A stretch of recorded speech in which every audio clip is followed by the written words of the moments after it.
Ring ageng nyanyi pesaing sane wenten para yowana sane lebang widang usaha keabdiang serta tenumbuhan kreativitas.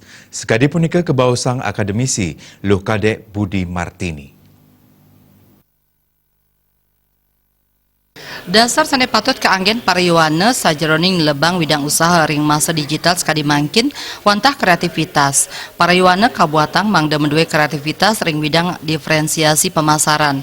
Manut akademisi Luh Kadek Budi Martini, wenten tigang parindikan sane patut kauratiang pariwana ring diferensiasi pemasaran, mina kadi konten antuk kreatif makaryo produk sane anyar, konteks antuk kreatif misuguang produk ramah lingkungan, miwa infrastruktur mapaiketan ring genah ngelaksana yang usaha.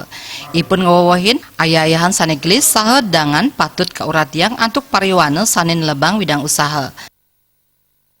Ya, di mana kunci sukses yaitu bagi inovasi muda di era digital ini dalam persaingan yang sangat ketat saat ini adalah kunci suksesnya apa? Adalah kreativitas. Kreativitas bidang apa? Yang pertama adalah kreatif yaitu dalam pemasaran, diferensiasi pemasaran. Nah, selain diferensiasi pemasaran, yang perlu juga harus disiapkan untuk UKM muda yaitu pelayanan. Nah, ini sangat penting.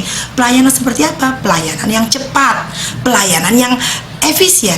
Kalau cepat, semua orang ingin produk yang dia inginkan cepat sampai di tangan konsumen. Begitu juga harus efisien. Efisiennya apa? Biaya murah. Ring ageng nyanyi pesaing sane wenten pariwana mangda purun saha nenten ajari ring kayun ngemedalang parindikan-parindikan sane anyar. Andika, Bali TV.